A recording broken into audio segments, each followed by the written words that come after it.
हमने उनसे बचकर आगे निकलने की कोशिश की। दुर्गा की गाड़ी पीछे खड़ी थी। हम दो कारों के बीच से गुजरकर आगे निकल गए, लेकिन वो दोनों गुंडे भी उस तरफ आ गए और ऐन उस वक्त हमारा रास्ता रोक लिया जब दुर्गा अपनी कार के करीब पहुंच रही थी। क्या गड़बड़ है दुर्गा देवी? दाढ़ी वाले ने दांत निकालते हुए कहा। उस बुढ़े से जी भर गया जो इस लोंडे को साथ लिए घूम रही हो। शट अप, दुर्गा ने उसे झाड़ दिया। रास्ता छोड़ो मेरा, वरना तुम जानते हो मैं क्या कर सकती हूँ। तुम्हें कौन नहीं जानता दुर्गा जी, उस शख्स ने जवाब दिया। बहुत ऊंचे दर्जे की तवाइफ हो जो सिर्फ महाराणा धर्मेश सिंह के खूंटे से बनी हुई हो। चीज तो वाकई गजब की हो, इसीलिए तो उस बुढ़े ने खुश होकर तुम्हें वो हवेली बख्शिश में दे दी। अगर कोठे पर बैठती तो तुम्हारा जीवन अंत हो जाने पर भी इतनी दौलत जमा नहीं कर सकती थी। बंद करो ये बकवास, दुर्गा ने चीखते हुए उस पर हाथ उठा दिया। वो थप्पड़ मारना चाहती थी मगर उस गुंडे ने उसका हाथ पकड़ लिया। ज्यादा गुस्सा मत दिखाओ दुर्गा देवी, वो गुर्राया। एक बार हमारे साथ चली चलो। 14 तबक रोशन ना कर दिए तो द्रेवदन का नाम बदल के रख देना। तुम जरूरत से ज्यादा फैलते जा रहे हो, मैंने आगे बढ़ते हुए कहा। अपनी जगह पर खड़ा रह लौंडे, मूंछों वाले बदमाश ने कहा। मैंने उसकी तरफ देखा और उसे सोचने का मौका दिए बगैर उसके पेट में जोरदार गूंसा रसीद कर दिया। उसको इस अचानक हमले की तवक्को नहीं थी। मैं समझ गया था कि इस किस्म की लड़ाई में क्या करना चाहिए, लिहाजा मैंने पहल कर दी थी। वो गुंडा कराहता हुआ दोहरा हो गया। मैंने फुर्ती का मुजाहरा करते हुए दोनों हाथों से उसकी मूंछें पकड़ ली और नीचे झुकता चला गया। उसके मुंह से अजीब सी आवाज निकली। मैंने पुश्त के बल जमीन पर टिक कर उसे पैरों की मदद से ऊपर उछाल दिया।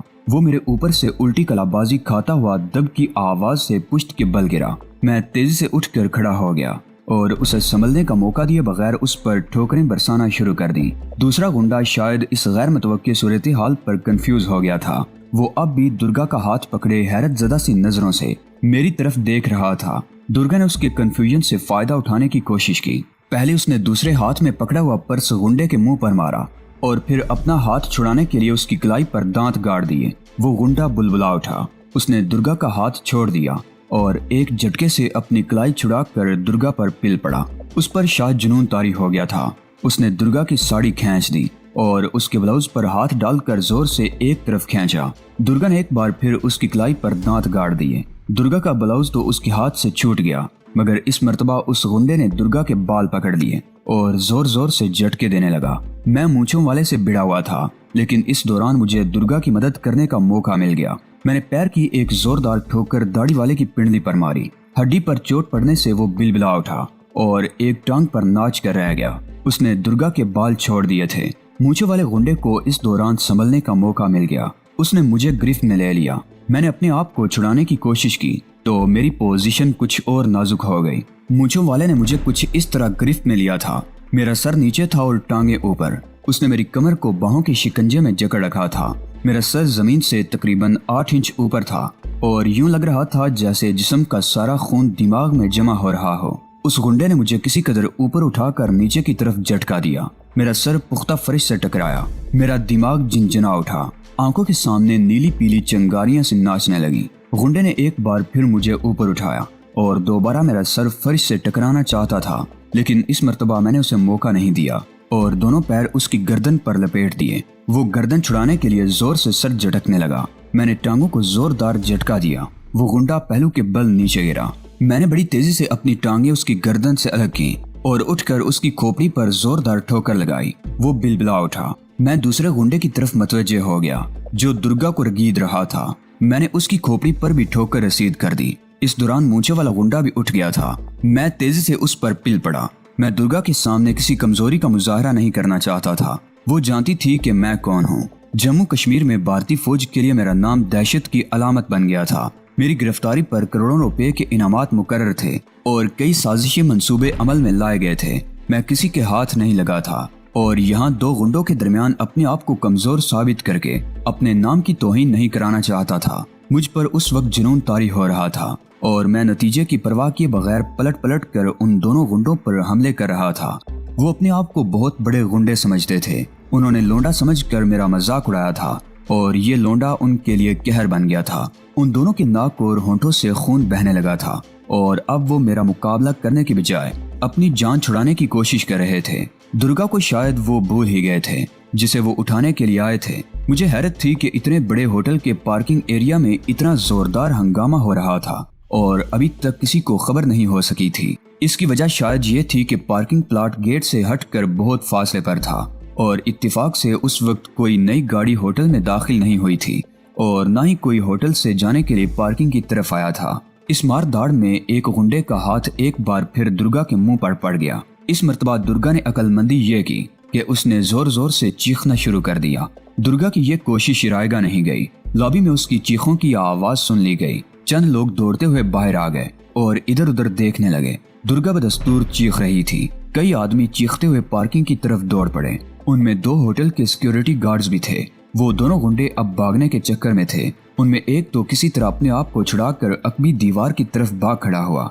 दूसरे ने भी कोशिश तो की मगर वो अपने आप को मेरी गिरफ्त से छुड़ाने में कामयाब नहीं हो सका। मैं उसे नीचे गिराकर उसकी टांगों से लिपट गया और दुर्गा ने भी उसके सर पर सैंडल बरसाने शुरू कर दिए थे। 5-6 आदमी दौड़ते हुए पार्किंग में पहुंच गए। लंबे तड़ंगे 2 सिक्योरिटी गार्ड सबसे आगे थे। दोनों के हाथों में पिस्तौल था। एक ने तो वहीं रुककर पिस्तौल उस गुंडे की खोपड़ी से लगा दी जिसे मैंने गिरफ्त में ले रखा था और दूसरा अकबी दीवार की तरफ दौड़ा जहां दूसरा गुंडा दीवार पर चढ़ चुका था। गार्ड ने फायर कर दिया मगर वो गुंडा दीवार के दूसरी तरफ छलांग लगा चुका था। गार्ड भी दीवार पर चढ़ गया लेकिन फिर उतरकर वापस आ गया। वो गुंडा शायद उस तरफ गली की तारीकी में गायब हो चुका था। दोनों सिक्योरिटी गार्ड्स ने पहले तो उस गुंडे की खूब अच्छी तरह धुनाई की जिसे मैंने पकड़ा था, फिर उसे दोनों तरफ से पकड़कर उठा दिया। होटल का मैनेजर भी इस हंगामे की इत्तला पर दौड़ता हुआ वहां पहुंच गया। वो फौरन ही दुर्गा की तरफ मुतवज्जे हो गया। दुर्गा की हालत काफी नागुफ्ताबा थी। लिबास फट गया था, बाल बिखर गए थे। क्या हुआ, ये कौन है? मैनेजर ने गुंडे की तरफ इशारा करते हुए पूछा जिसके नाक और मुंह से खून बह रहा था। मैं अपने दोस्त के साथ कॉफी पीकर वापस जा रही थी कि यहाँ इसने अपने एक और साथी के साथ हमारा रास्ता रोक लिया। दुर्गा ने बताया, ये लोग मुझे जबरदस्ती उठा ले जाना चाहते थे। मेरा ये दोस्त मुजाहमत ना करता तो वो अपने मकसद में जरूर कामयाब हो जाते। दूसरा कहाँ है? मैनेजर ने इस मर्तबा गार्ड से पूछा। वो भाग गया सर, एक गार्ड ने जवाब दिया। इसको इन शरीमान ने पकड़ रखा। उसने मेरी तरफ इशारा किया। ये गुंडे होटल में दाखिल कैसे हुए? मैनेजर बोला, हम लोग अंदर की ड्यूटी पर थे सर। ये तो बाहर वाले गार्ड्स बताएंगे कि ये अंदर कैसे आए थे। उस गार्ड ने जवाब दिया। ठीक है, इसे अंदर ले चलो।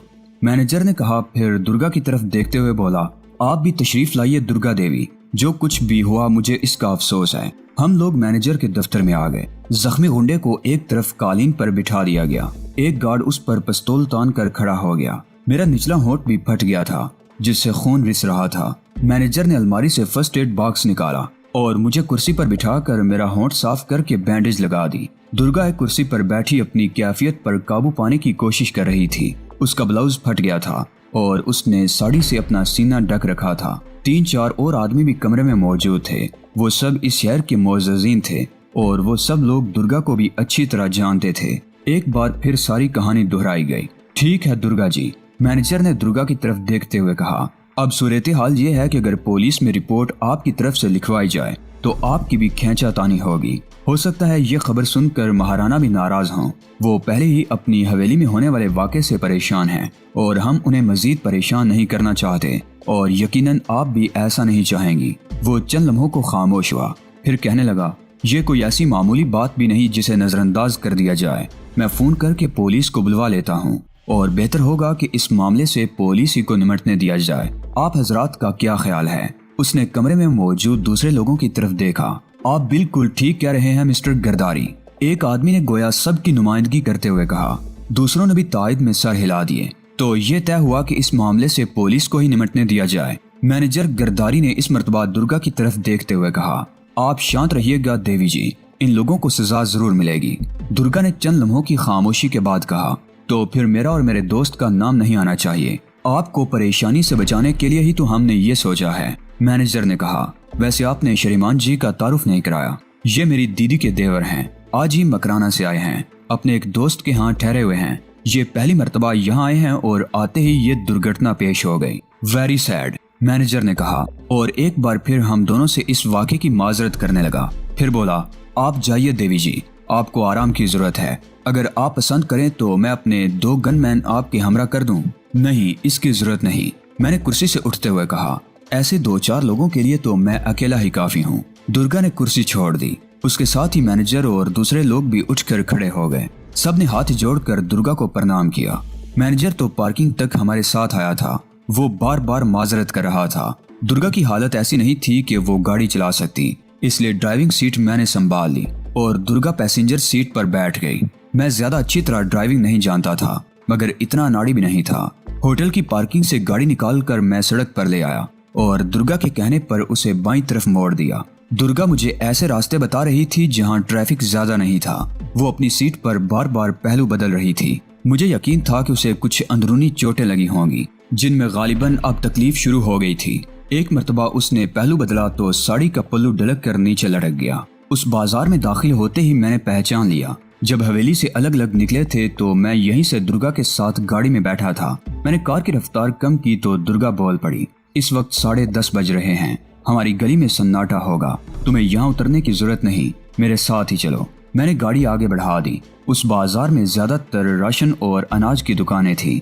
बहुत सी दुकानें बंद हो चुकी थी, इक्का दुक्का खुली हुई थी। या निचले दर्जे के 1-2 रेस्टोरेंट थे जहां पर पुरशोर आवाज में फिल्मी गानों के रिकॉर्ड चल रहे थे। दुर्गा के कहने पर मैंने कार दाईं तरफ एक कुशादा गली में मोड़ दी और 100 गज का फासला तय करके उसे एक बार फिर दाईं तरफ की गली में मोड़ दिया। दुर्गा ने ठीक कहा था। हवेली वाली गली में इस वक्त सन्नाटा था। मैंने फाटक के सामने कार रोक कर हॉर्न बजाया। 2 मिनट बाद फाटक में 1 मुरब्बा इंच की एक खिड़की से किसी ने झांक कर देखा और फिर फाटक खुल गया। मैं कार को अंदर लेता चला गया। फाटक सीता ने खोला था।